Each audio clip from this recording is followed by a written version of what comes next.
Turabasuje cyane kandi tubifuriza gukomeza kugira ibihe byiza bategarugori bari ndetse n'abagabo badukurikiye none aha ngaha.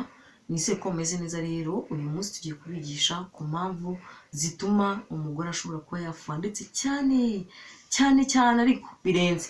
Murabizi yuko buriya gufuha kenshi bishobora kuba bituruka ku mpamvu runaka turi aho ngaho, ariko no tugiye kureba izimbitse zirimo imbere zishobora kuba zatuma umuntu afuha, zikaba zatuma akora ibintu bitari byiza ndetse akanicuza nyuma. Kandi nyaboneka reka nkubwire, inyigisho yacu niba uyumvishije gerageza uyirangize, kuko ubu ngewe ushobora gutangira wumva ari videwo itari buze kugira ikintu igusigira, ariko ikagusigira isomo nyuma yaho utazigera wibagirwa.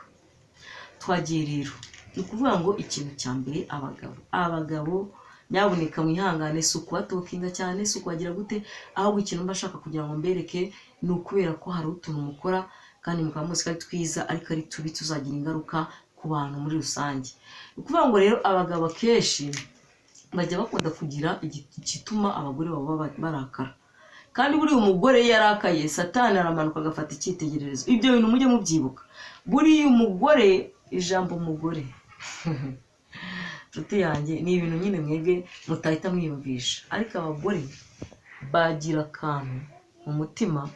Hariho abagore bagira akantu mu mutima, hariho abagore bagira inzika, hariho abagore bafata imyanzuro, hariho abagore usanga kabisa batekwa bonyine. Ntabwo ariko twese ariko tuba tumeze, ariko ibyo mujye mubyibuka. Ugasanga umugabo rero avuye hano agiye gusambana. Mw'abagabo munyumve neza, nta mugabo udasambana. Icyo cy'umanzi mu cyumba, bagore mudukurikiye none aha ngaha, nkubwize ukuri, nta mugabo burya udasambana. Umugabo udasambana ngo ubimenye burya afite ukundi kuntu asambana.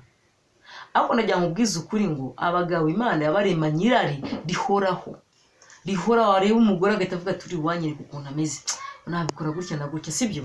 Ibyo byose ujye ubimenya, yuko umenye ko umugabo aho ava akagera burya 90% aba agomba kugira gute, kugira ukundi kuntu yigenza hanze.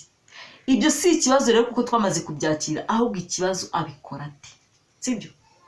Hariho umugabo ujya mu kujya hanze, ibyo si ikibazo ntabwo twanabihakanye, ariko yamara kujya hanze akaza agashaka kubigaragaza mu rugo rwiwe n'abantu.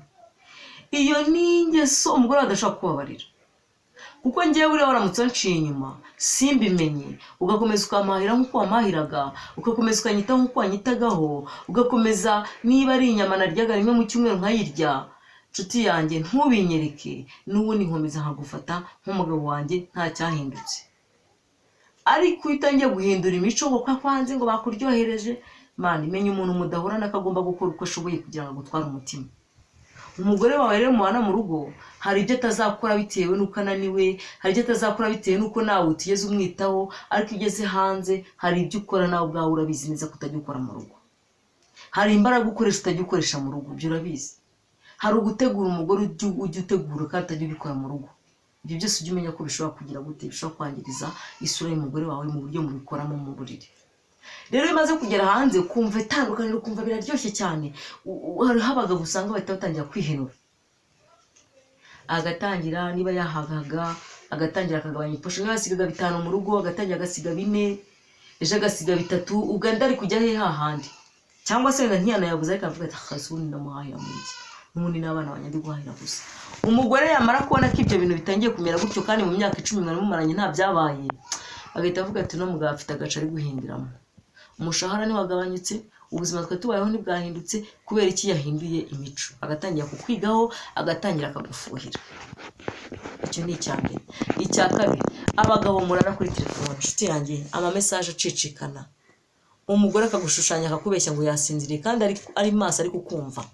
Menya ko ibyo bintu bituma umugore wawe afuha, akibaza akavuga ati uyu mugabo ari mu biki, uyu mugabo n'icyo ari kunkenga, uyu mugabo arimo arakora ibiki. Yamara kugenda gutekerezaho gutyo agavuga ati ibi ntabwo bibaho, ntabwo bishoboka, uyu mugabo ndaza kumufatira umwanzuro. Uri kubyumva? Agatangira agafuha.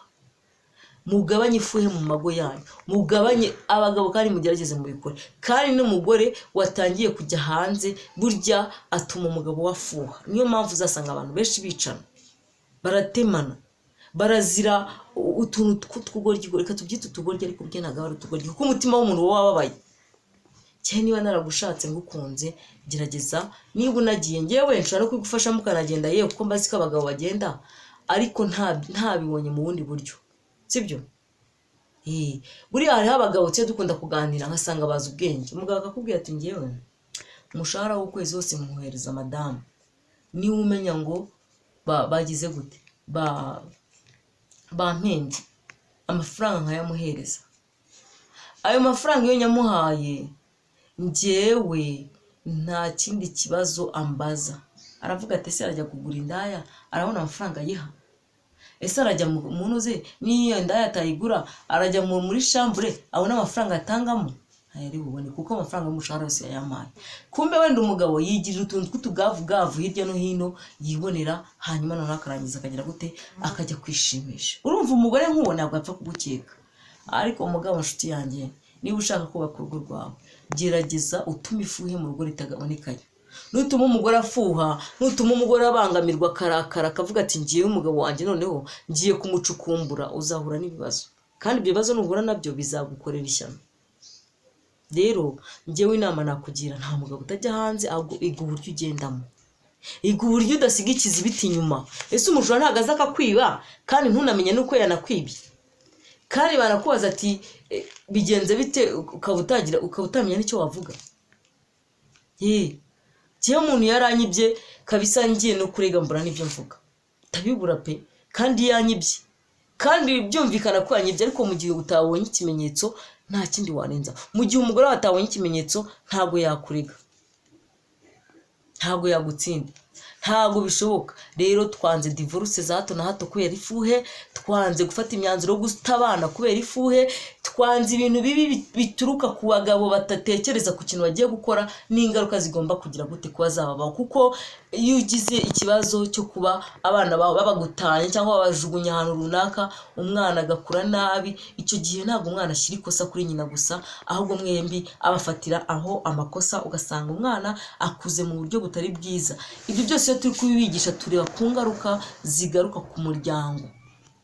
We mugabo uri mukuru wagenda ukiyeranje ugashaka uburyo ubigenzamo, n'umugore afite uburyo yakwiyeranje akashaka ko bigenzamo, ariko abo mwibarutse bazabaho nabi, bazababara, bazahangayika, bazavuga uti isubu niki cyabaye, niki se kubera iki ibi byose bigenda bibaho.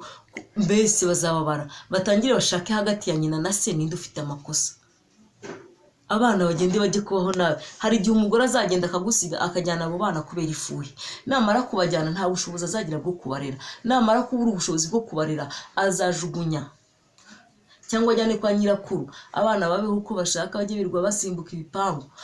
Niba ari umuhungu ejo azatangira ajye kwiba, niba ari umukobwa ejo azabyara, uzajya kubona ubona afite inda utazi ahantu yakuye. Umwana narangiza ubuzima ni mu mucanga avuga ati ibi ni data na mama wabiteye, utangire witwa umugome muri iyi si ubyiswe n'umwana wawe wabyaye. Ntabwo ibyo bintu njye nabyifuriza umubyeyi nanone ahangaha nkurikiye, kimwe ko nanjye ntabyifuriza. Niyo mpamvu rero abantu mudukurikiye turabasabye, turabinginze mugabanye ifuhe, kandi ifuhe mwembi hagati yanyu nimwe murizanamo. Nutarizanamo ngo wereke umugore wawe ko hari ibyo urimo, nutarizanamo ngo wereke umugabo wawe ko hari ibyo urimo, ukabikora wihishe utuje, ntabwo umuntu azafuha, nta ntuzahinduke. Niba wageraga mu rugo ugatera kamwe, genda ugatere n'ubundi. Niba wagiye hanze ugakorayo wagomba gukora dutatu, genda ukorere tubiri uzane kamwe ugasigira umugore wawe, uze ugatere, amenye ko nawe yakabonye ko n'ubundi ariko wamumenyereje. Ariko naburi ibyo wamumenyereje bizagukoraho kandi ntabwo bizaba ari byiza. Rero guys, ndababwiza ukuri ko ibintu byose atwe tubishyira mu mutwe wacu, ibintu byose nitwe tubyishyiramo ndetse twanabyikuramo. Ariko burya hariho ibintu bitajya bihinduka, nko kuba umugabo n'umugore bagirana gufuha, byo ntabwo byahinduka, kuko bajya bavuga ngo uwo ukunda uramufuhira, uwo ukunda uhora umutekerezaho, ariko ntabwo ari byiza ko uwo ukunda wamwereka imico itari myiza, sibyo? Kuko bituma atekereza akavuga ati ngiyewe nawe kugira ngo runaka azamuntware reka mwice, ahubwo twese tumuhebe. Hariho abantu batekereza gutyo, hariho abantu batekereza bakavuga ati noneho reka namusige, reka n'ibyana bye mbijugunye, mbese nyine ugasanga yafashe imyanzuro itari myiza hejuru y'uko nta kundi kuntu kundi aba ari gutekereza usibye ibyo ngibyo. Mwakoze cyane rero gukomeza kudukurikirana kandi Imana igikomeza ibampera umugisha. Bye.